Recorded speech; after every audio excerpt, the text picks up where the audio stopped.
So I'm Karl Meltzer. I'm introducing the Speedgoat shoe from Hoka. I'm here at the Lake Martin 100 for the first time. I've run in Alabama a couple times. It's been Hody, but decided to come to a different race and run a different course. Welcome to Alabama. Can you talk about this shoes, Hoka what is it, Hoka? Hoka 1-1. Hoka 1-1. Hoka 1-1. I've been with Hoka 1-1 since beginning of 2009.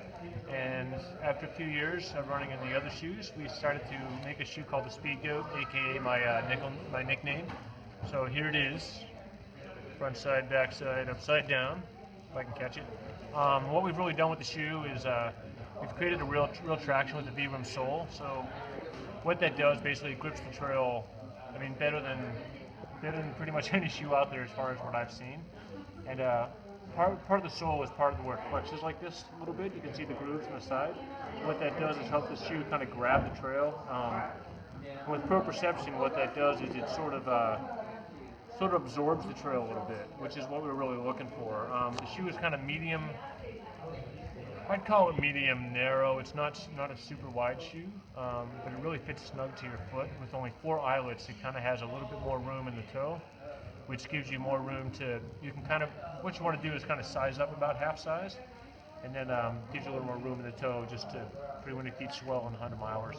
But it's a great soft shoe, super comfy, 9.7 ounces, which is a very light trail shoe, and it grips the trail like no other. Speedgoat is it's pretty cool to have a signature shoe in front of you. Talk about Speedgoat. Can you talk about how did you get that name? The Speedgoat name was developed back in the mid-'90s on a drive home from the Pikes Peak Marathon. Buddies of mine were just driving home, talking, yakking, enjoying the ride, stiff and sore, and we threw out the word Speedgoat. And it just kind of stuck with me, and I brought that with me for the last 15 years, running ultramarathons and marathons on trails, and now it's sort of stuck with me, and someone's got to have the name. So, how many ultramarathons have you done? Marathons, ultramarathon, 100? That's a good question. I've done about 125 ultramarathons. The exact number I don't even know anymore. But I've run 7,600 milers. I've won 37 times at that distance. That's kind of my signature distance. The shorter stuff is really not for me. I'm better at longer stuff. So for you, it's that many hundreds. What is your favorite one? I'm sure most of them you remember. Yeah, I mean, there's a lot of favorite races. There's a lot of great trail races. I like all trail races, honestly. But Hardrock has a special place in my heart because it's really hard and it's something that I really focused on in the early 2000s. Wasatch 100, my home course. I've run it 12 times. Great, fantastic course. UTMB is a great course. I mean, really what for me is exploring new courses and seeing different things is what I like to do. And I won't stay at the same course for every year the rest of my life. I'll kind of venture off, which is why I'm at Lake Martin. It's pretty cool to run something different. What's like running so many different hundreds from course to course, different areas? How does experience varies? How do you? Well, I think the experience is always there. You have to know that you'll have bad patches. You have to know that you can get out of the bad patches.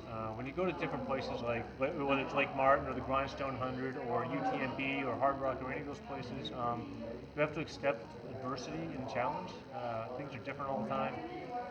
So you just kind of have to accept what's there. I mean, on the East Coast, you're dealing with humidity, right? So I'm from Utah, like the second driest state on the planet. So I have to adapt to humidity. So I try to just change my plan a little bit and make sure my hydration is right. And that's the beauty of going to a new course. That, like, I'm running Lake Martin blind. I mean, I ran 2 days on the course, well marked. David Tosh does a great job, but it's different. So it's just rolly hills, and that will relentlessly be tough eventually throughout the course. It's going to be fun. Tell us about if somebody wants to run 100. What for newcomers? What kind of advice would you give them?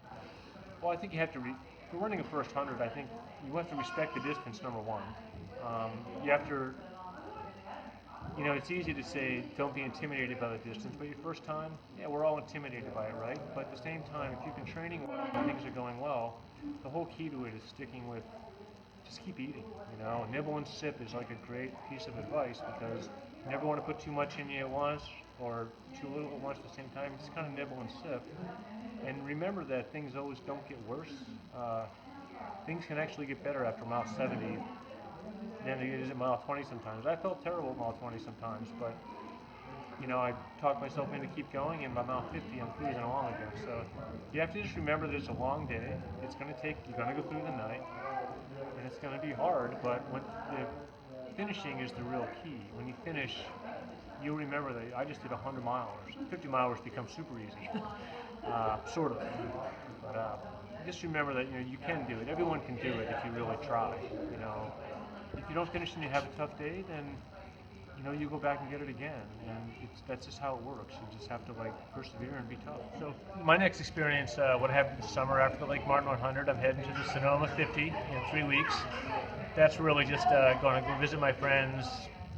A lot of friends of mine are running there, so I'm going to go and hang out, drink some good wine in Sonoma probably, more or less just have fun, and then try to break my world record at speed golf for 12 hours, where I currently hold the record for 229 holes in 12 hours. Silly record, doesn't really matter much, but after that, I'm focused all about the Appalachian Trail, and I'll be chasing Scott Jurick's record, which, you know, I hope to break it. At the same time, the experience of being out on that trail is like no other. If you've ever been on the AT, you'll learn that eventually when you get on it, but I have a great support crew. Red Bull's behind me, Hoka's behind me, all my sponsors are behind me, and I'm hoping that in early August, when I start, I will be successful sometime in September. I got Scott and Jenny Jurick helping me at the end, which will be really inspirational for me. And you know, and also other great friends, my wife Cheryl and Eric Bells and Mike Mason and Dave Horton, the list goes on. But that's really my focus for the year. And will that put a stamp on my career? Hopefully it'll put a stamp, but it won't put the end of my career. I just hope that I get to go out and do these things that I love to do the rest of my life. And that's, for me, that's what's really most important, is to be out there and doing what I like to do. And whether I get faster or slower, my old age at 48, doesn't matter so much to me anymore. It's really about just being out here and enjoying and teaching other people too. I mean, coaching people has been a great thing for me as well, and I've learned a lot from people that I've helped. So for me, it's always a learning experience, and you know, you live once, so why not enjoy what you're doing for the rest of your life? Great, thank you. Thanks for coming to Alabama. Thanks for having me in again. Alabama. It's a cool place. I remember how to say, how are you all doing? Enjoy Lake Martin. So. Lake Martin course is great. I mean, if you haven't run 100 before, this would be a great starter race for you. Thank you. We'll see you at the course tomorrow. 6:30.